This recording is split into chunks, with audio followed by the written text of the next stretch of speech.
I don't think there is a difference between any kind of designer. I don't see a need to put anyone in some kind of luxury box or put a stamp on that this is a luxury interior designer. I think when you are an interior designer, you need to start with the activities and you need to make sure that you create a solution that is not only beautiful or aesthetically appealing or the latest trend, but also that is a solution that caters for the needs of that person who is asking for your support and asking for your help.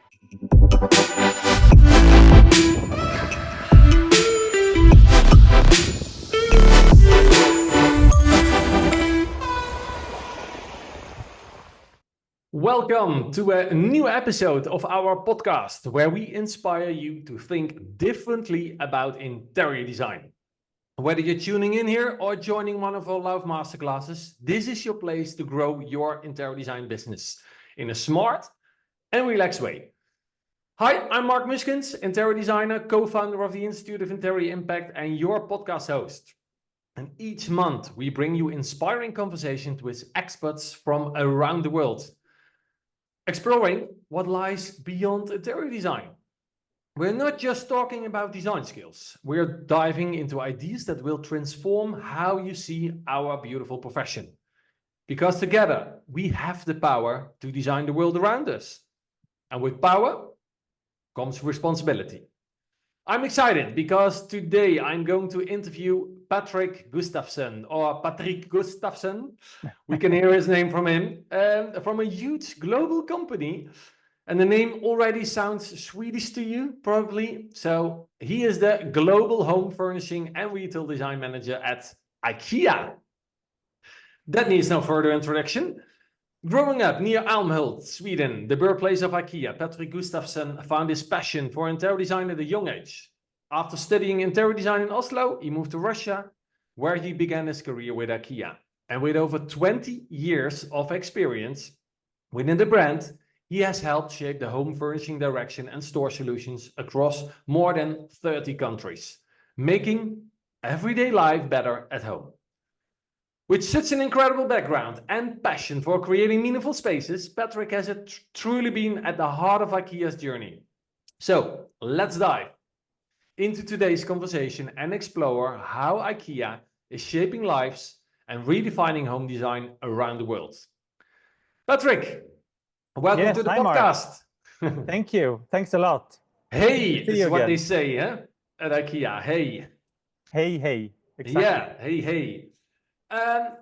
A world's first, as far as I could tell, IKEA in the podcast, especially on interior design, right? Yeah, I think so. I think so. Well, I'm very proud of that, and I'm happy to have you in the podcast because the story of IKEA is worth sharing, because we always comparing IKEA or mass consumption with IKEA, high-end design, IKEA mass consumption. What is this? Is there any difference actually, or what is this kind of world? Everybody's going there, I guess. Everybody has one item at least at home, probably from IKEA. So a story worth sharing. Do you know how we ended up here, actually, Patrik? Sorry, how we end up in what? How we ended up here in the podcast. Do you know how that went? No, I don't. Yeah, I met your colleague, Yuki Murata, at IKEA Design Week. And well, actually, fantastic exposition, because especially the bedding area, because after walking miles and miles and miles the whole week, Design Week, it felt like heaven to crash on the beds on the top floor of the IKEA stand. Mm-hmm. Everybody was literally enjoying that moment so much. Yeah, it was wonderful. So today you are going to share the IKEA success formula, right? Let's see. You decided the success formula, but I will definitely show or share how we are working with the bigger assignment we have of creating better life, because that's what it kind of boils down to in the end. Yeah, I like that. I like that mission. So yeah, we want to know the secret sauce, because how is it possible that you can design something that the whole world loves and wants and almost needs, actually? Yeah. So well, IKEA was founded in Sweden in 1943 and is now one of the largest home furnishing companies in the world. Do you know how many stores you already have with IKEA in the world? 400 plus something. Yes, 476. Yeah, and I read about it that it was in 63 markets. So that's already there is a different already going on there. There is another partition, a section on the markets. Yeah. Well, let's start first with what makes IKEA different from other home furnishing brands. I think the listener needs to decide if it's different or not. But what we do is that we everything we do nails down to our vision: create a better everyday life for the many people, and the many is important here because that is why we are focusing so heavily on making sure that we design products and that we design home furnishing solutions with a low price. Because we don't see the point to create something valuable if people can't afford it. That's what we're aiming for. We are also very much focusing on giving home furnishing advice and home furnishing inspiration for free. We have a great product range, but we also have a job to support people of how that range and how those products come together as a home furnishing solution or as an interior design solution that will not only be beautiful, but it will support people to live maybe a more healthy and more sustainable life. It should help them to express their personality. It should also be aesthetically, it should be beautiful. We also want our home furnishing solutions to be inclusive. A few weeks ago, I visited IKEA Portugal, who had done an amazing job in creating room settings. That's the official word for the interior design or the home furnishing solutions that you see in the store. So the furnished solutions, that we call them room settings, and they had done that for a person who was in a wheelchair. So this person had disabilities, and then really being able to show how can we support her to a better life at home with our solutions. So that's just one example of how we want to be inclusive, and of course always then surprising and affordable, making sure that we reach as many people as possible. That's the aim. Yeah, well, as we call it at the Beyond the Terror Design Club and in our training programs, we call it a kind of design religion. You can call it a mission or a vision, but it's a religion. You have to live it, you have to feel it, you have to know it. And these are combined with some principles, your game rules, your design rules, your guiding rules. So let's go in more in depth on that later on in this episode. I want to know all about it because that will show that you need your own set of design principles as a designer to get your focus straight and to know that you deliver a quality product, because it's actually the proof. If you can check all the boxes, if it's affordable, if it's inclusive and all this list you just mentioned, then you know you have something. There is something, there is a quality for humanity, as I could say. Yeah. Why did you start to work for IKEA? Because in the introduction, 20 plus years already. That's it's scary when I think about it, because it's actually half my life that I have been with IKEA. It's really scary to say it out loud, but it's true. Well, as you said in the introduction, I grew up in a city not far from Älmhult, where IKEA started, and I still remember when I visited the Älmhult store, which was the first store in the world. As a kid, and then looking at these home furnishing solutions, I found it super inspiring. And then it came across that there were people working in creating those interiors, called a communication and interior design department. So there are interior designers, there are visual merchandisers, and there are graphic designers. And then I guess I was blown away with the thinking of, wow, you can actually have that as your job. You can create those amazing interiors and those amazing home furnishing solutions, and that's your job. I felt that was kind of mind blowing. But also you get paid. You get paid to do your passion. Exactly. Yeah. But I still recall also when the catalog came. That was really like Christmas Eve. To go through the catalog and to look at all the great solutions. So that was kind of where my starting point and the interest of home furnishing. Then buying, I I bought an old house that I started to renovate, and then kind of the interest grew stronger, and then I studied interior design in Oslo, and then it started that journey. I started working for IKEA as a part-timer in the sales department, and then the journey continued. Yeah. Wow. Yeah. Great story. And it feels really natural. I like that. It has a purpose, your life. It opens up and now you ended up here. 20 years later, you're still there. But it was in you, inside you as a kid. You already knew, you find out. Yeah, wonderful. Actually, you are right now in a shop, right? I do see a kind of home office and I don't know. Yeah, we are in the Malmö store in the south of Sweden. We have our global retail office just across the street. There we are doing a massive rebuilding. So we thought it's probably safer to even go to the store, even though there might be some announcement, and I don't know what surprises we will get during the recording. But yes, we are in the Malmö store in one of the homes that we call it. Yeah. Room settings, and we have homes, and in the homes, this is where we show actually a full home. So yeah. So I challenge all the listeners out there to see if you can find a home next time you visit the IKEA store, where you would find the bathroom, the kitchen, the entrance, the bedroom, the living room, and all the functions actually. Yeah, because I see a lot of items. I'm always like you're something backstage, but this is real life. And now you touch a kind of personal frustration of mine, especially in high-end interior designs. The portfolios, they look so staged. And I know IKEA is staged because you probably think about every square millimeter in your showrooms and home settings. But especially in interior design, it's like, who's living here? And so most of the time I'm asking myself, can you even live here? If I do see a kitchen, I cannot find where the towels are, or the soap, or the brush, or the whatever. I don't find it. Where are those solutions? And maybe they're hidden, but that might not work for a lot of people. So they ended up on this beautiful countertop kitchen islands. And then what? You didn't solve the problem.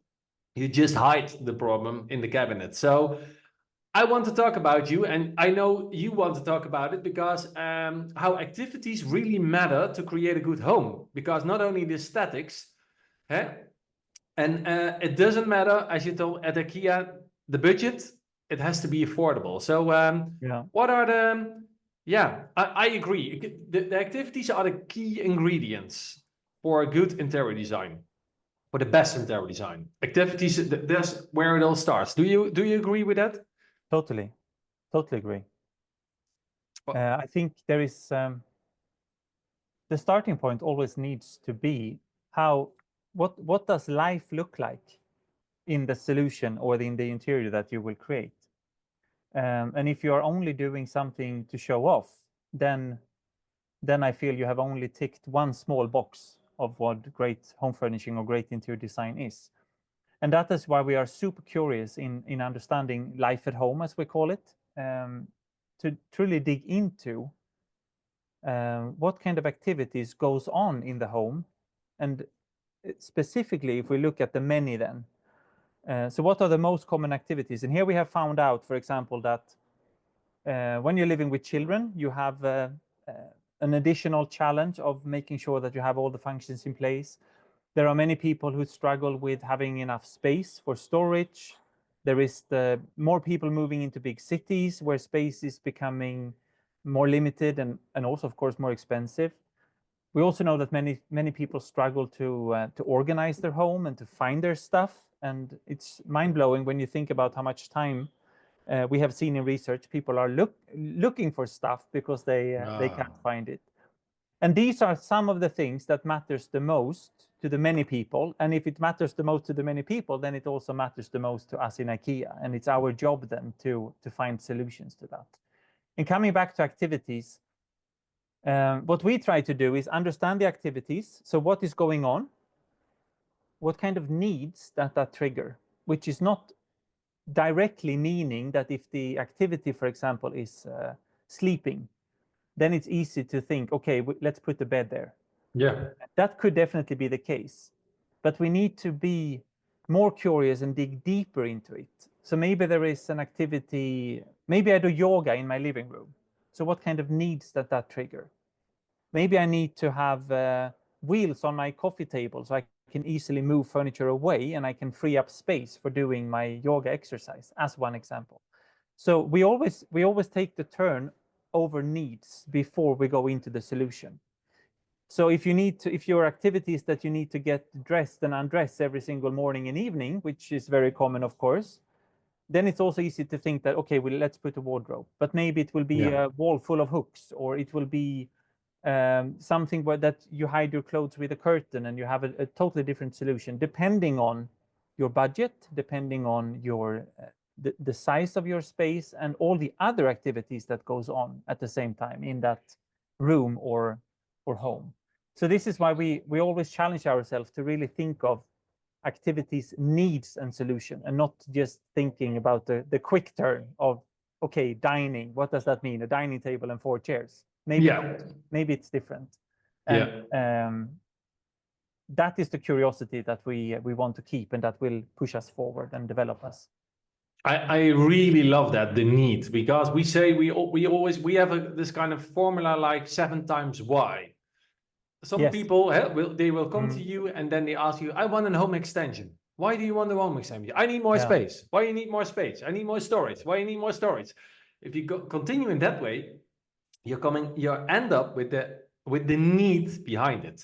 So I love your solution. I never phrased it in this way, but it's literally that. There's something special. We call it this beyond layer. It's in between. Sometimes it's on top. Sometimes it's under it. But you can call it a need, because the need of a home extension, if you talk about the storage, could be like, I don't want to waste my time when the children go to bed to clean up the whole space, and I don't even know where to put it. That's a frustration. And then you talk to your husband or your wife like, hey, you clean up your mess. Yeah, where do you need to put it? This kind of frustration is the actual starting point of a frustration. But an extension might not be the solution, because there is a different need. So lovely. I really love it. And I think this is already a kind of secret formula from IKEA. So you go from activity to need and solution. But first you start actually, as you tell me, activity, solution, but then you have to think twice and think like, hey, what's the actual need behind it? Correct?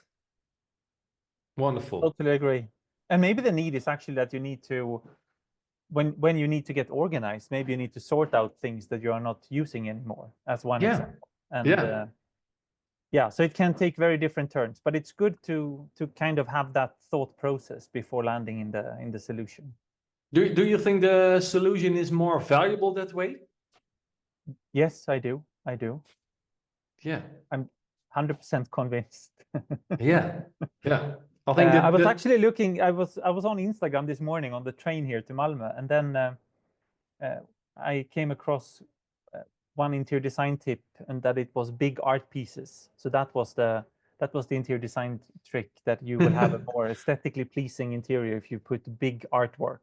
That's one need, as you could say. That's one need, and it's beautiful, but I think there are very few people, if we look at the many, who have that challenge and who have that free space.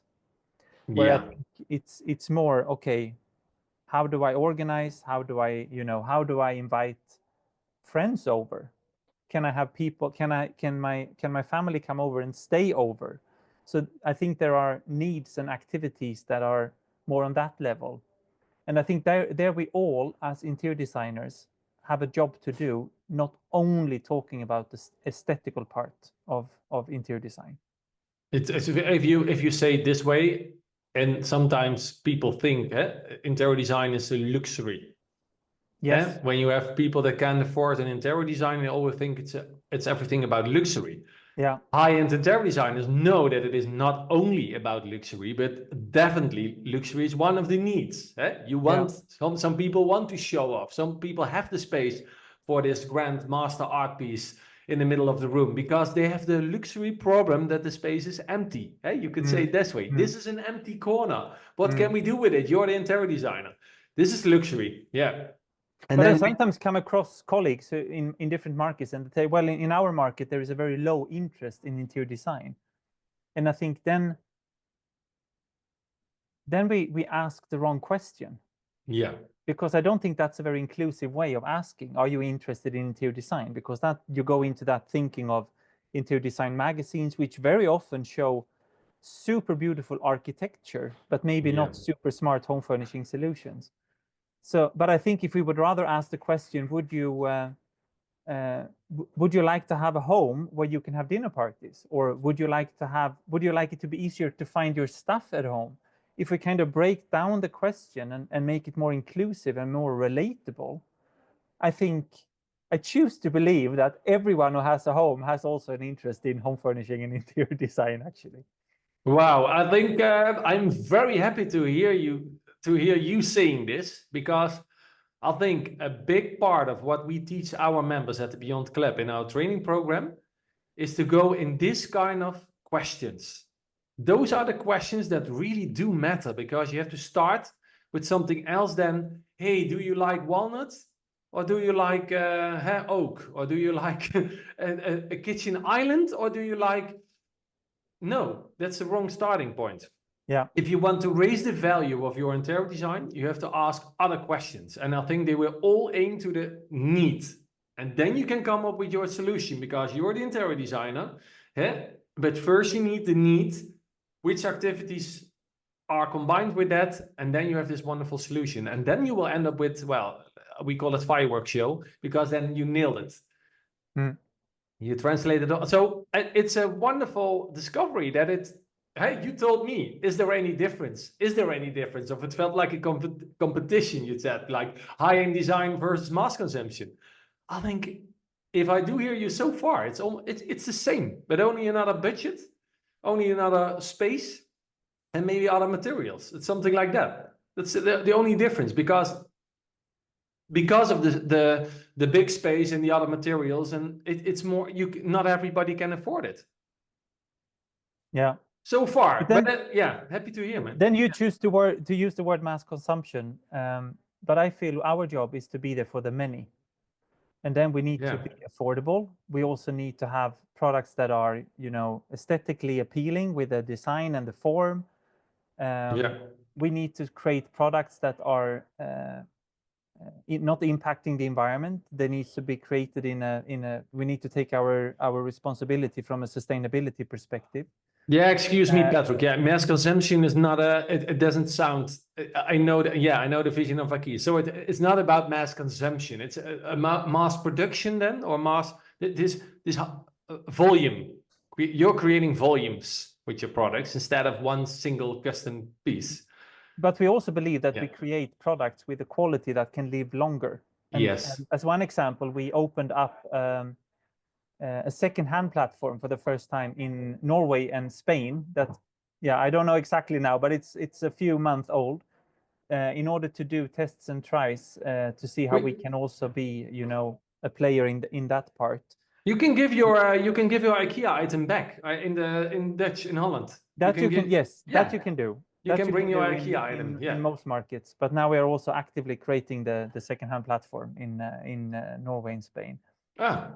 So there is definitely a lot of curiosity within IKEA to see what will the future look like, and how do we need to adjust in order to meet the new needs that are required from us. Yeah, and because you have such a big reach to globally, you can make a major impact on everything in the home furnishing industry, because we know a lot about fast furniture, and there's a lot of fast furniture because they're just aiming on trends. They just change the color and then next item, throw it away, next one. Big frustration. Actually, it's interesting now, because the home I'm sitting in now is actually filled. The whole purpose of this home is to give tips and ideas how to live a more sustainable life at home. So this is where you can see food containers in transparent glass in order for you to reduce the food waste. There are recycling solutions. There are also sleep solutions. Sustainability I also choose to include that in our whole lifestyle. So how can you sleep better to have a better life at home? Yeah.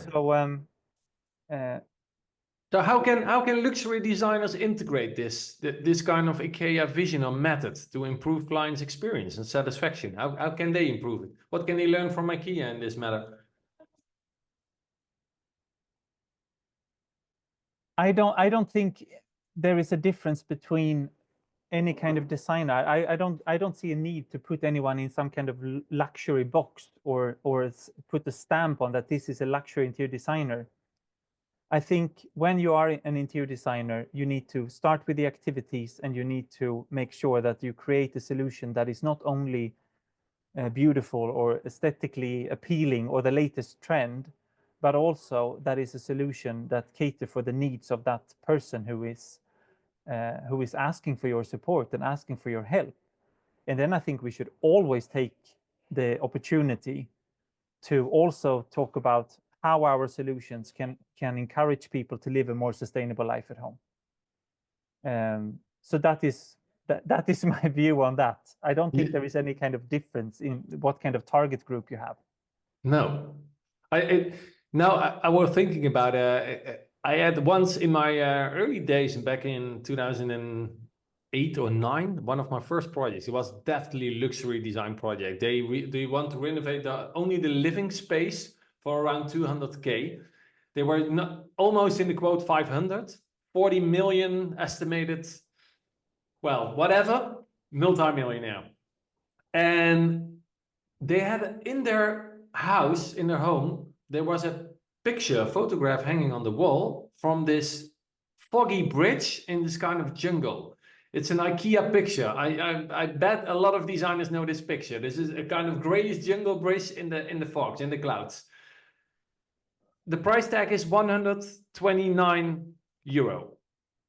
And this was hanging as the masterpiece, as I call it, because this was taking all the attention in this multi-million-dollar home, and it was hanging there on the wall. And in my opinion, I assumed, and that was very wrong. I did that in the first years of my career because I was trained like an interior designer. This is how the world needs to be. You know, you learn from architects and designers, and not from the people who are actually living life and have other issues. So I was assuming this picture, this photograph, that goes away. No way I will put it back in their room. And then they told me, I was asking them, hey, what do we put on the wall in the next new interior design? I have some place, I want your kind of masterpiece hanging. And I said, well, give me the painting back. I want this bridge in the fog. I said, really? Are you joking? He said, no, I love that picture. I said, you know, this is from IKEA, and the whole world's probably around thousands and millions of these pictures hanging in the room. He said, yes, I like this one. So now I'm really punching myself, because now I know, like, who am I as a designer to think this is not, he may not do that. You're not allowed to hang this picture in your room. Who am I? So it was a wonderful lesson. Well, it completely complements your story. No, I'm nothing but happy and grateful that he liked our painting or picture. But if you want to have a discussion around very extravagant interior design, you really invited the worst person to talk about that, because that is never my focus. No, but that's what we just talked about a few minutes ago about value. He's valuing that picture so much, he can value this picture from 129 euro even more than probably a 10 million art piece. Who knows what the emotion is behind it? I cannot measure that, but he was pretty sure this picture will go back on the wall. Yeah, I at that time I didn't love it too much, but now I think okay, now I know how my career went as an interior designer, because I have a different opinion about it, and that's why I love to work with. Yeah, we call it living on your own terms. That's how we design interior designs. If they love a cheap item, but a good one and a quality one, they can get it. It's not the standard that they need to hang a wall light from 800 euros. That's the minimum price. That's why, you know. Let's get back to all your information, because I just need to add, where I get truly excited and where I get kind of, get the goosebumps is when we are really able to solve the needs when the criteria is a very long list. It needs to be a low price. It's limited space. They have a lot of stuff to organize. They are living with children. And as one example, we have markets where people are living in multi-generational living, maybe in a 2-room apartment. You have the parents, you have 1 or 2 kids, you have grandparents living with them in a 2-room apartment. And I think it's when we are able to solve those needs that I get super excited. So what happens then? How does the rooms and the space needs to transform over the 24-hour living? So how does the living room need to transform into a bedroom that still offers you privacy and still offers you, the canvas to paint your life on? How does the kitchen invite the family to have breakfast and then transforming maybe into the study where the kids need to do their homework?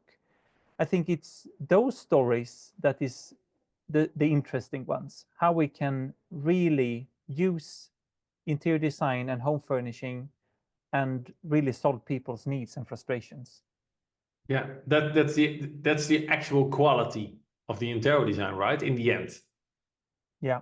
Yeah, I think that determines the quality. Yeah, sometimes we give awards to the most beautiful projects, and I'm like, yeah, who's giving the award? Yeah, sometimes architects give awards to other architects, or marketing companies give. It's always that way. Actually, you need to get an award from the people who are using the space. They need to tell them, wow, they thought about every solution here, and look how beautiful it is, and how affordable, and how, this should be the. Yeah, let's get back to your principles, because you have we call it design principles. We have kind of 5 P's working with the interior impact formula, and one of them are design principles, the kind of core design values and design standards to guide consistent decisions, because that's what they do. You have this kind of religion, so you stick to it, and it's helping you to. The client gets. You can give the client your trust as well, because they will trust you because you have a kind of framework as you design. You have this kind of five design principles for product design.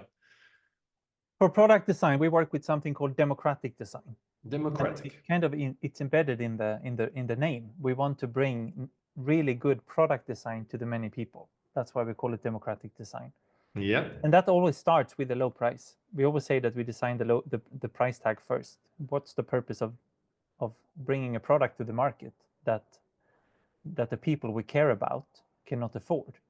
So it always starts with a low price. And then on top of that, we challenge ourselves, because we think that anyone can do something beautiful or a nice product if you have no limitations whatsoever.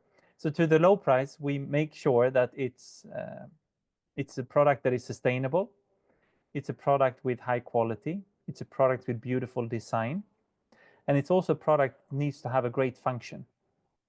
So in IKEA, it's the form follows the function. So that is kind of needs to go hand in hand. So those are the principles and the guiding star for us when we are doing product design. But then I'm not a product designer, so no, you're from the home settings. Eh? I have the great pleasure of bringing those products into solutions. Yeah, is it this, because you said form follows function. It's almost like solution follows product. But what about this? What about the homes? But we have very similar kind of focus when we create home furnishing solutions, because we have a point of view of what a home is. We are not trying to force that on people, but we have a point of view of what we believe a better home is. And that is also starting with, we want it to be surprising and affordable. So that is, you can see the relation also between interior design and product design. We want the solutions to encourage you to live a more healthy and sustainable life. It needs to be smart and functional. So here we have the function again. And with smart, I think it's really about creating those double functions where one product can cater for more needs in your life, because we know many people have the limited space and limited budget. Yeah. But also then, as I mentioned, inclusive and joyful, and then also a solution that will express your personality, and we that you as the one living in the space will see as beautiful. You are living the design principle. So this is what you need to do. If I wake you up at night, they said, please tell me all the principles IKEA has, the design principles. You can tell them you're dreaming it, you're living it. I love that. Yeah, you have by the way, I read the definition of a home from IKEA, and I'm always into this kind of, how do you describe home? It's always like, it's a kind of question. What is home? Let people tell them what home is. And this is the IKEA description, and I love it. At its best, home is more than just a physical space. It's where we find comfort, solace, and a sense of belonging.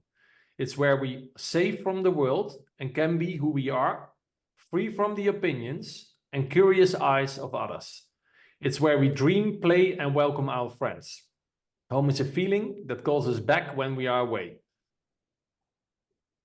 I love that one. If you talk about needs, you don't talk about aesthetics here. You're not even talking about solutions, but you're going beyond in this description.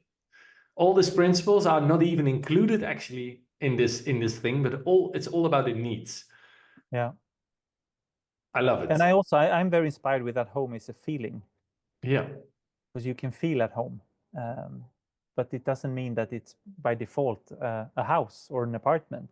But you can feel at home in many places, and I think that's super cool. Where do you get all this research and all this? What are you guys doing to collect all this information? How does it work? We do different things. We have the Life at Home report, where we are gathering. So we do then more market surveys to understand, and then we are collecting that and bringing that into the Life at Home report that is available online. Yeah, we will share it with the listeners. We will put a link in the description of the podcast. Yeah, super. But we also do home visits, meaning that we invite ourselves to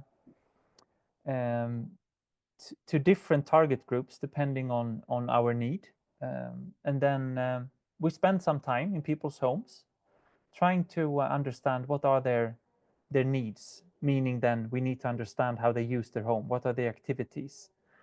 We also try to understand what are the frustrations, what are the dreams, what would they like to, what is it that is hindering them in things that they would like to do in their life at home that they cannot because of their home, their space, and their solutions. Yeah. And then this is then the really foundation for creating our solutions. It's a decade of research. I read about it. A full decade. 250,000 people from Stockholm to Tokyo across 40 countries. In the research, yes. Yes, that's a big research. Yeah. And all home visits, I actually don't have a number because that is happening on a much more kind of organic way in all the different markets. So. Yeah, wonderful. You have I saw this brochure on they handed it out in Milan, and you could see it online as well at the home report. There was an American photographer, Ani Leibovic. He has photographed all these people at home. No sets, no stylists, just real people and real lives. I love that. I love the pictures. Yeah, it's a very authentic. Honest. On the home.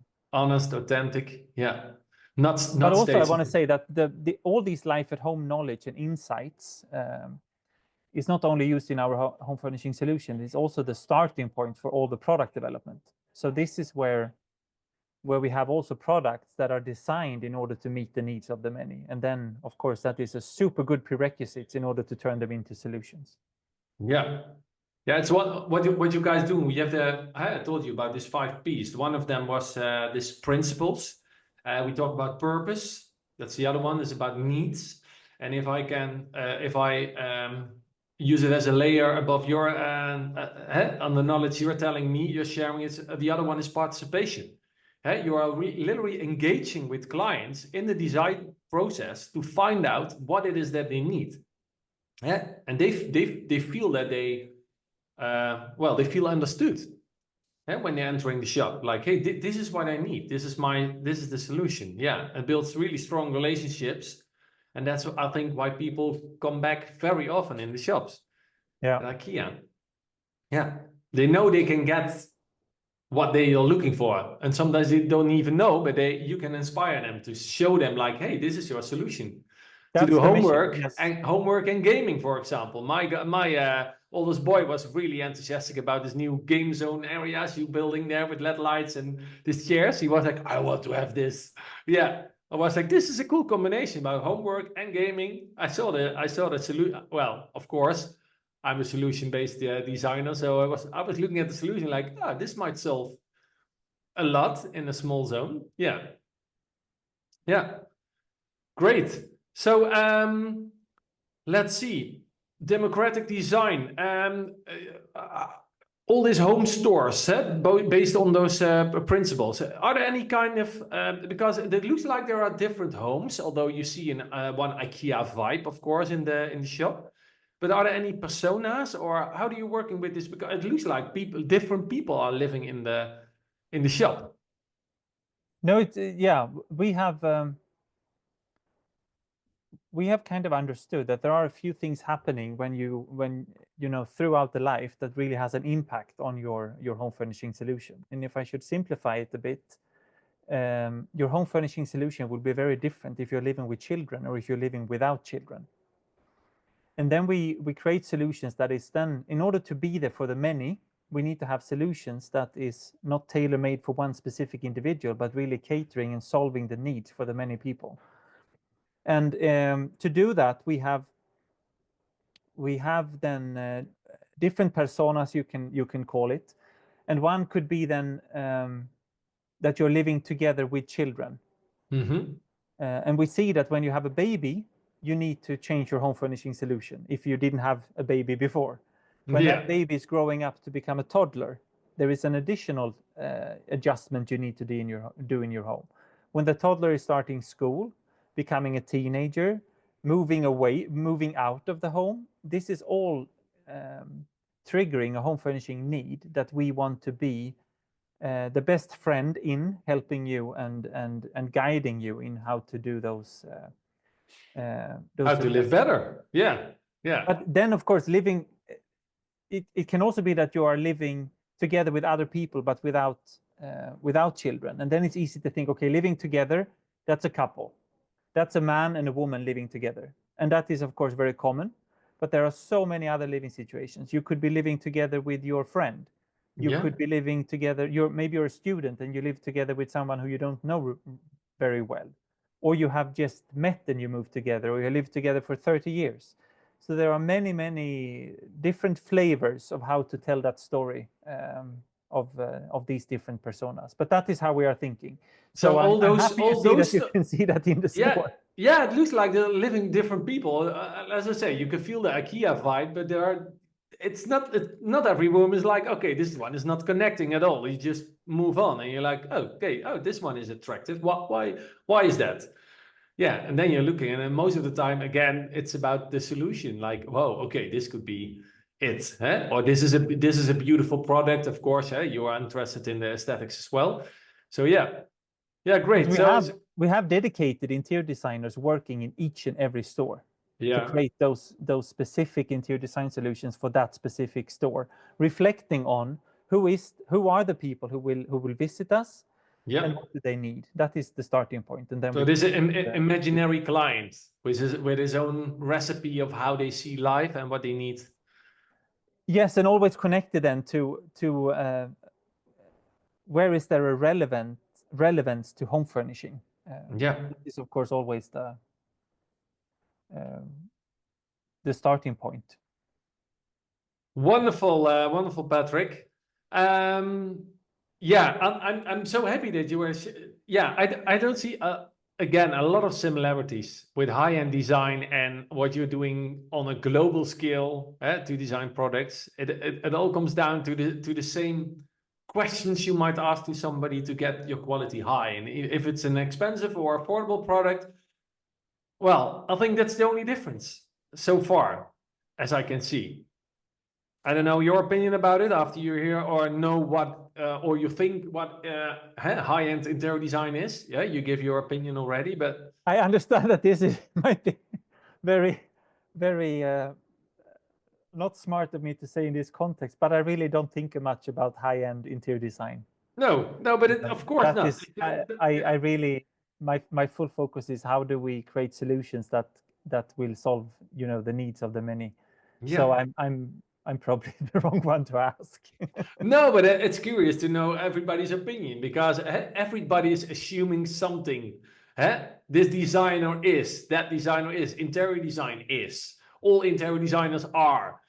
You know, we have these kind of assumptions, and people do see our. You could, well, maybe if we are both interior designers. So if you ask somebody, hey, they're both interior designers. I hate interior designers. Why? And then we have a big difference. And one is doing high-end interior designs, the other one is making affordable products for the whole world. Who is the better designer then? I don't know. But it's just depending on your focus and your mission. What do you want to achieve as an Yeah, and I interior think the designer? best interior designer is the one who is really curious of the client's needs, whoever that client is. If that is, you know, a single mom living with a very low budget, or if it's someone else with more means.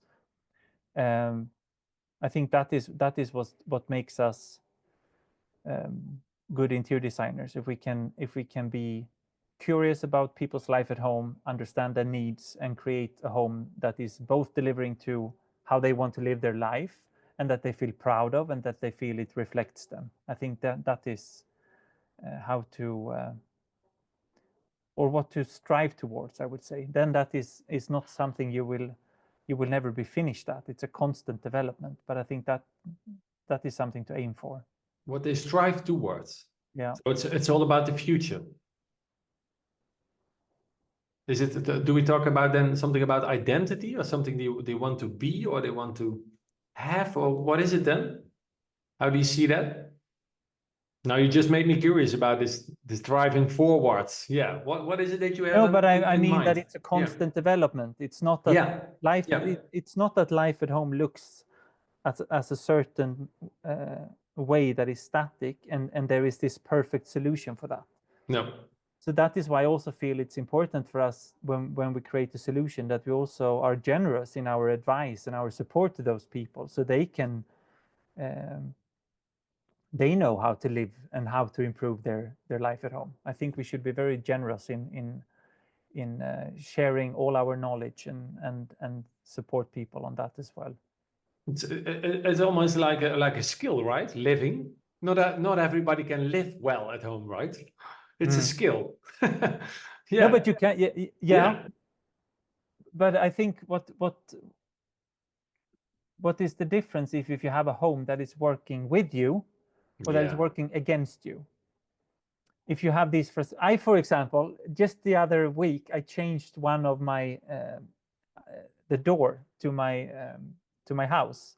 Yeah. Because I had to pull it in, and I had to turn the key at the same time, and it drives me nuts when I needed to go out with the garbage. So finally, after 3 years of frustration, I finally changed the door, and now I can with one hand, unlock and open the door and go out. Those small things, as one stupid example, but no, it is if all you this. see many places in your home, or that's it. Maybe you have a sink where your toothbrush falls behind every single time, or your stuff doesn't fit, and then you put them somewhere else, and that becomes a frustration. So that's the challenges we need to solve, to have a home that is really working with you and supports you. Thank you very much, Patrik, for this wonderful conversation. I'm really proud to have you. I'm really glad that IKEA took the stage to share their story, because it's just like, okay, I go to IKEA, I'm going to buy something there, or it's, nobody's thinking about IKEA in another way. Now I'm really glad that we could dive into the depth of IKEA, all the design principles of IKEA, because now every time, and I do hope people do see that, if you have a product in your hand, or you see it, and you think of all the design principles who are behind, you could check all the boxes, and you know why this product or this room is here. It has a purpose, it has a meaning, and it has a quality. So then I thank you look very forward to get a call from you next time you've been to IKEA to hear if you see anything with new eyes. Well, I will definitely, yeah. And so thank you very much, Patrik. Thank you. The announcement for the other people, we do have on the podcast description, there is a special link to the IKEA Live at Home report. We will put it there, and of course on our website, Beyond Interior Design Club. I do already have a special announcement because talking about the Live at Home report, there will be a part 2 episode with IKEA in probably will be in springtime, because it's all about the new Live at Home report 2025, the newest one. So make sure you put your notifications on. You will be the first one to hear and see the latest episode of Beyond Interior Design. So make sure you put your notifications on. Thank you very much for listening, being here in the podcast. Thank you, Patrik. Thank you, Marc. And keep up the good work. You have a major impact on a global scale in the interior design industry. So we always tell me who has the power has the responsibility. So make sure you stick to your design principles. Thank you. Thank you, Marc. Thank you very much.